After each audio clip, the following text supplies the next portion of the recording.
Yes, there we are with video lecture 5. Today we're going to talk about judicial protection and enforcement of European Union law. The same for next week, so we have 2 lectures on this topic. There are many different procedures that we need to talk about, and that's why we need 2 lectures. So again, some pictures that link to the topic of the week. It's all about enforcement of rules, so there are some courts here and the judge's hammer is on the picture, and of course the building of the Court of Justice of the European Union that you know very well by now from both the inside and the outside. So today we'll start by going into some general information on the Court of Justice of the EU first, as it's an important court, as you know very well, and we need to know at least a little bit the basics of this court, so we know where all these important decisions actually come from. Then we'll start with the first procedure, the preliminary reference procedure, which you can find in Article 267 of the Treaty on the Functioning of the European Union. And this article you already know, or at least this procedure you already know, because remember we talked about it when we introduced Van Gent and Loos and Costa Enel and also Frankovic. It's a very important procedure, but we'll see that later on. The second and the third procedure that we'll be talking about today are the enforcement actions against member states, Article 258 and Article 259 of the TFEU. The difference being that 258 is the enforcement from the European Commission against a member state, and Article 259 is the situation where one member state basically starts a case against another member state, but also via the Commission. But we'll explain that in a second. So there we have them again, the judges of the Court of Justice of the European Union. If you look carefully and you know what she looks like, you can find the Dutch judge Sascha Preschel. She's actually right in the middle. This one, I think. Anyway, not important, you don't need to know that for the exam. Good. Article 19, Treaty on European Union, TEU. You can find some basic information there. And you'll find that there are actually different courts at the European Union level. So we have the Court of Justice of the European Union, COJEU, and we have the General Court. And that's the court that was known before as the Court of First Instance. You might remember that as well. So Court of First Instance, that name we no longer use. That's nowadays called the General Court. Then there's also the option to create so-called specialized courts. And this option has not been used very often. It has been used before. In the court that was created back then was the Civil Servants Tribunal that operated between 2005 and 2016. So now it ceased to operate, so we basically are back to 2 courts. So the Court of Justice of the European Union and the General Court. But bear in mind that there is this possibility for the institutions of the European Union, of the Council, in a sort of a co-decision procedure to establish new courts, specialized courts. There's been a reform, an ongoing reform that we already introduced a bit, and that is namely that the Civil Servants Tribunal has been dissolved in 2016, and the judges from that court moved to the General Court, the GC. So here we have it. The General Court will rise from 47 to 56 judges in 2019, and these judges that used to be in the Civil Servants Court, they go to the General Court to make it 56 and to support the General Court in its work. The reason why is this reform necessary? Basically it has a simple reason, namely that the General Court has a lot of work and it needs support and it needs more judges to do all the work. It's that simple. So in order to actually reach conclusions and pass judgments within a reasonable time, the General Court has been expanded and is in a process of expansion. I think that's all you need to know about it for now. So key conclusion, no longer a Civil Servants Tribunal that was there until 2016. Now there's only General Court and Court of Justice of the European Union, and the General Court will rise to 56 judges in 2019. These links you can access via the normal PowerPoints. They contain some other explanations about the courts at the European Union level, They might be a little bit outdated, so yeah, you can always Google for others, but I think they can give you a bit of a help in studying this material. The last link that we see here, the search engine for the COJEU, that's an important one. And if you would really, let's say, continue studying this subject beyond what we do in this introductory class, this could be a very important source. There you can find important case law of the Court of Justice of the European Union. All right. So, what are the procedures, the judicial protection procedures that we will discuss in these lectures, so this week and next week? Basically, four main procedures, as you can see on this slide, that you will be expected to explain and to apply also and to recognize in a case. So the first one is the preliminary reference procedure, Article 267. We'll explain that in a minute. The second one is the enforcement action by the European Commission against other EU institutions or member states, Article 258. And then we have the third procedure, that's one member state going to court to complain basically against another member state that does not comply with EU law. And then the last category is the action for annulment. So this is basically when a member state or an individual or some other actor, we'll explain that next week, tries to annul an action, tries to annul an act coming from an EU institution. So if you understand this and you can apply this, then you know enough about judicial protection in the European Union. Before we go to a further explanation of the preliminary reference proceedings, I decided to show you some basic information coming from the annual report of the Court of Justice of the European Union. You see the link at the bottom, this link here. You can access it in the PowerPoints, and there you find all the annual reports of the Court of Justice should you want to have more information. There's quite a lot of information in these reports. So you find everything about how the court is built up, what its main challenges are, and a lot, of course, also about the type of cases they're dealing with. So here we see, and that's why I showed this graphic, that from last year, 2016, the bulk and the vast majority of the cases that were completed at the court were references for a preliminary ruling. So you see 2/3 almost of all cases are references for a preliminary ruling. So we're going to explain this procedure in a second, but here you also see that it has a very concrete and important role to play. The other graph, this graph is interesting if you want to see which member states are less, let's say, successful in observing their EU obligations. And these are the judgments concerning failure of a member state to fulfill its obligations. So this is more linked to Article 258 and 259 that we will be discussing also today, later on in this video. So you see here, down here, these are the countries. The country codes basically, Denmark for example here, or what else, Netherlands we have here, and so on. So you see, and the colors are the different years. So you see which countries are notorious clients, you could say, of the European Union's courts. Italy, I think, is the champion in terms of number of judgments. Okay, let's go to the first procedure, the preliminary reference in Article 267. Remember always to use your booklet to indicate where this procedure is located in your booklet, your EU treaties book that you can take to the exam. As I said in the very first video, so I might repeat that here because you might have forgotten, it's always good to use certain color codes that you, for example, color all the judicial protection procedures in a certain color, for example, yellow or blue or whatever, and then you can find it easily during the exam.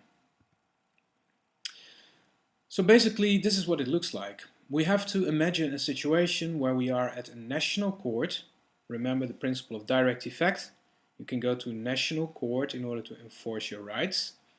So we're at the National Court. Imagine we're in the court in The Hague, and there's a dispute there with the Dutch state, and the dispute involves European law. Now, as you know, a lot of disputes are somehow linked to European law, or rules of European law are actively important in those cases. So it's a very, well, it's not a very rare thing to occur, to happen.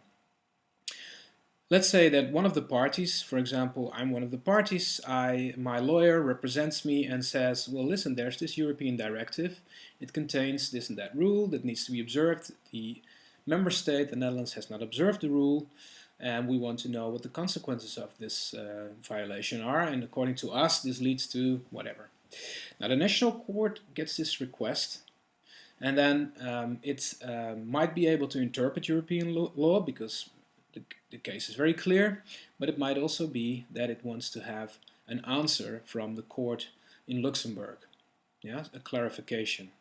If that happens, the National Court, and that's the second point, this one, the court case is temporarily suspended. Yeah, so the Hague Court suspends the proceedings, sends the question to Luxembourg, and then the answer comes back from Luxembourg to the National Court, and then the National Court opens the proceedings again, and it gives its final ruling. And it has to follow the interpretation of the Court of Justice of the EU.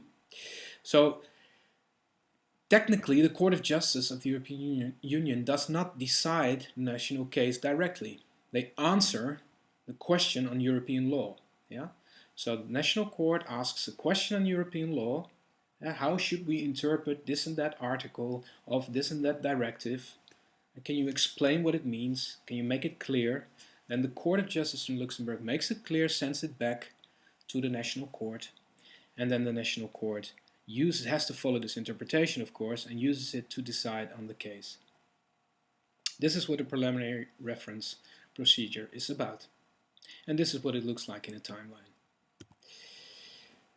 Remember, I mentioned it before, Costa NL as an example. Preliminary reference was used there. And as we saw also on the slide that I showed a couple of minutes ago, it's a very important and popular procedure. 64%, I believe it was, of all the judgments are in this area. So what are the key features of the proceedings, of the Article 267 proceedings? All national courts from in the Netherlands can use the procedure. So you should interpret court here in the broad sense. It doesn't necessarily need to be named a court as long as the entity, whatever it's called, a committee or whatever, it can take binding decisions that you could compare to the work of a court, then it falls under this definition. So all these national courts can use the procedure. Courts in last resort must use the procedure if the rules of EU law are unclear. Yeah? So the lower courts in a national jurisdiction, let's say the City Court of The Hague is a lower court, it can ask the question, but it doesn't have to. But if you appeal after the local court to a regional court, for example, and then after the regional proceedings you appeal to the Supreme Court, then the Supreme Court, the highest national court in the Netherlands, if it gets confronted with this kind of question, or with this request for a preliminary reference, then it has to ask the question to Luxembourg. But there are two exceptions to that. And that's the acte clair and the acte éclairé. Yeah, so acte clair, nice French wording, or acte éclairé. The acte clair is that the actual issue of EU law is not that unclear. So it's a clear issue. So one of the lawyers asks the Supreme Court, you should ask an interpretation on this and that article from directive such and such. In principle, the Supreme Court must ask the question, but if the question is actually clear, then this is not the case. It's an acte clair.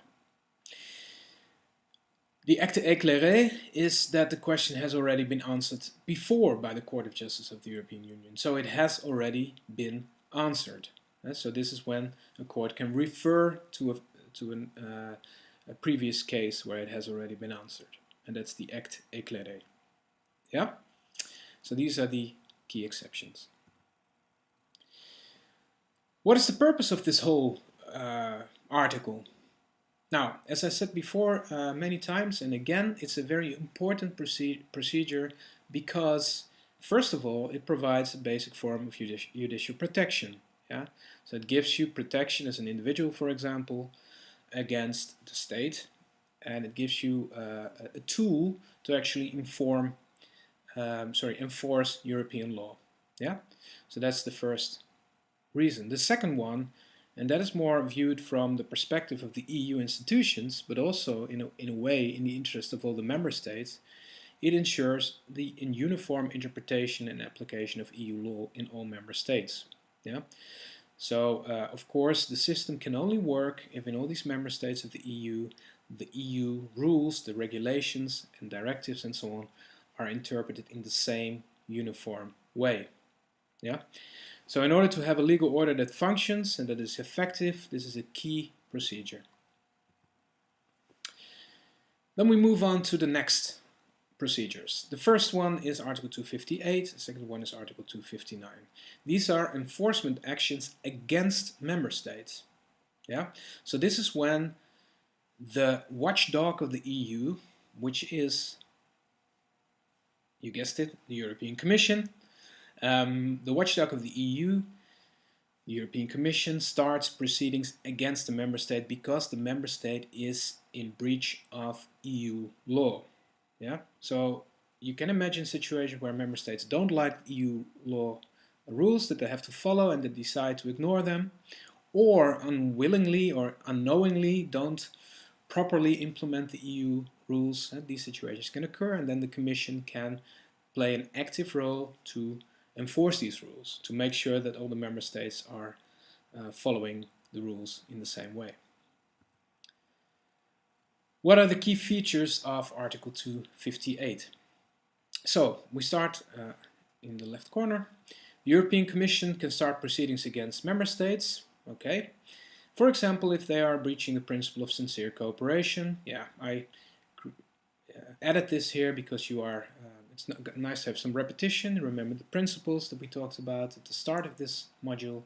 Sincere cooperation, the loyalty principle. Back then we used the example of the Spanish strawberries. Yeah, so you remember the French state was not sufficiently active in trying to break up these blockades in the roads, on their roads in France. This was seen as a lack of respect for the principle of loyalty, and thereby France was breaching European law. It's the European Commission that can enforce it through Article 258. A lot of the things that we see in the news now have problems with certain member states like Poland or Hungary, you name them. It's very often about Article 258. It's about what the Commission can do in order to enforce European law. So the next point here, in case member states fail to implement or inadequately implement EU law, yes, then the Commission can start proceedings. And the last point, if a member state does not comply with a judgment, then financial penalties can be imposed. Now, this is much later on in the proceedings. So this is after years usually of litigation and time passing. At the end, when there's a judgment and the Court of Justice of the European Union has indeed ruled that the member state has violated European law, then there is also the possibility of imposing financial penalties. So member states have to pay money in order to try to force them to respect these European rules. So the timeline here as well, to have a bit of a coherent approach. How does it work? The proceedings of Article 258 always start with an informal stage. An informal dialogue during which the Commission informs member state that it is in breach of EU law. So this is really informal. The Commission contacts the ministry or the minister of the country and says, well, we are of the opinion that you are not respecting this and that directive properly or this regulation. Could you tell us what you're going to do about that? What are your views on this? And so on and so on. If that doesn't solve the issue, and of course you should always keep in mind that it's in the interest, the strong interest of the European Commission also to solve these issues before we actually go to court. Because going to court always costs a lot of money and it's very cumbersome. So this informal stage is very important. If it doesn't help, the member state keeps on violating European law in the eyes of the Commission, then a formal notification, that's step 2, can be started. So the Commission formally informs the member state about the breach and requests it to submit observations. So this is when we get to the paper stage, an official document from the European Commission, and the Commission invites the member state to write back and explaining how it sees this problem and whether it agrees that it's in violation and what it wants to do about it. Then in step 3 we go if things are not solved yet. If the issue has not been solved, the Commission formulates a so-called reasoned opinion. And then it gives a very concrete indication of what violations are going on, and the member states gets 2 months to repair these problems. If the member state still doesn't solve the problems adequately, the Commission is not satisfied with the solutions proposed by the member state, or the member state is hardly doing anything, then we enter the stage that we go to court. So this is the stage of the judicial proceedings. If the issue is still not solved, the Commission can take the case to the Court of Justice of the European Union. An example, but I would suggest also to make this stick and to understand this better, to Google your own examples. It's very simple. You type in Article 258 TFEU, examples, press releases, something like that. And then you will get examples of these kind of cases. And that's always good to remember it. This is the example of Germany that has been taken to court, or the proceedings are ongoing, I believe, of the planned road toll. So this is the plan, the German plan to start a toll system where, according to the European Commission, there's discrimination between Germans and non-Germans in terms of how much they have to pay. So there's a system for Germans that they can, I think, get a reduction on their vehicle tax, their local vehicle tax, which is more or less equal to the toll costs. So in practice, there's a strong discrimination between Germans and foreigners who don't have that possibility. Remember that free movement of goods and persons and so on is very important for the EU, and discriminatory taxes or toll plans in this case, and for all these trucks that use the German roads, is of course something that the European Commission sees as a violation of this, of this whole system, because first of all, discrimination is of course not allowed between different citizens of the EU, and second of all, it's of course a danger to the free movement of these goods and transport over these roads.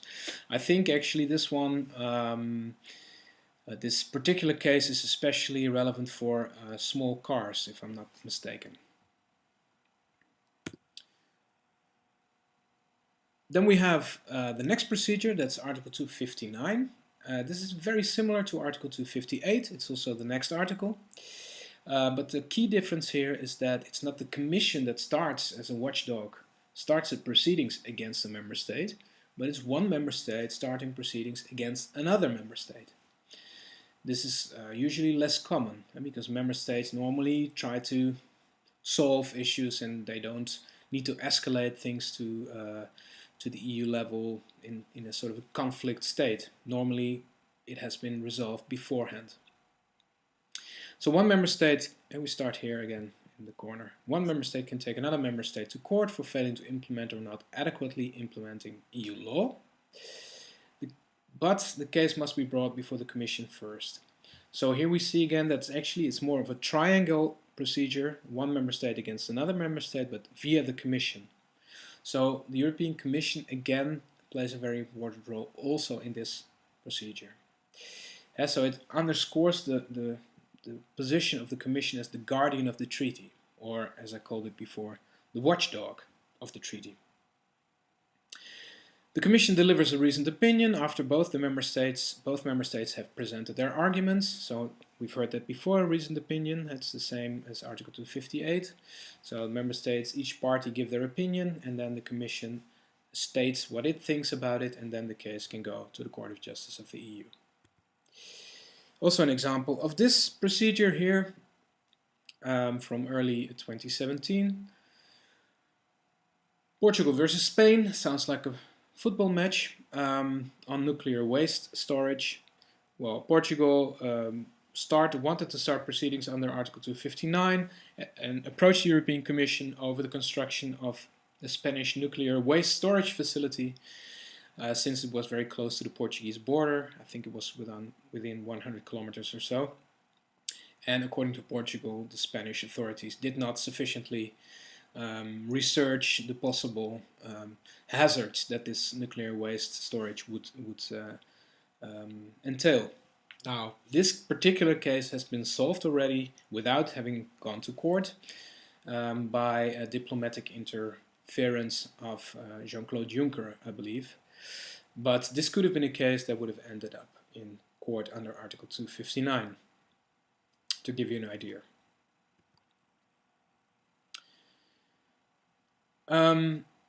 Then the last step, Article 260, we already introduced this article when we talked about the key features of the proceedings.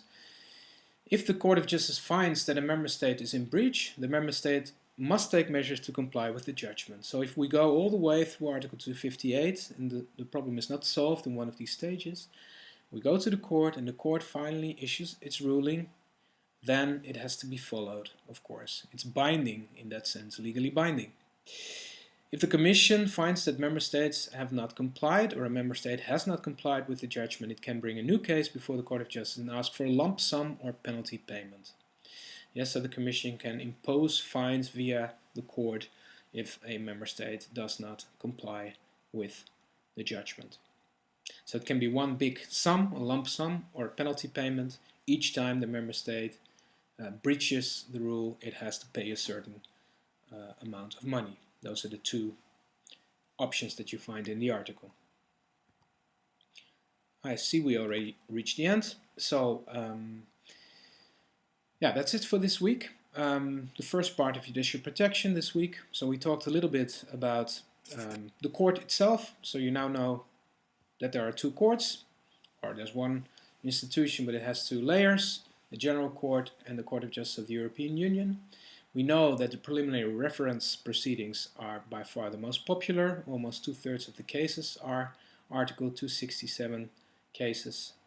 Then we know how this procedure works. It works in the member states at the national courts, where national courts can ask questions to the Court of Justice in Luxembourg. And after that we talked about Article 258, the Commission enforcing rules against member states, and Article 259, member states against member states. We gave some examples and we ended with the possibility to impose a lump sum or penalty payment by the Commission against the member state if it does not observe the actual judgment. I hope it was clear. We can talk about maybe some other examples in the classroom and in the seminars, and well, see you soon. Bye bye.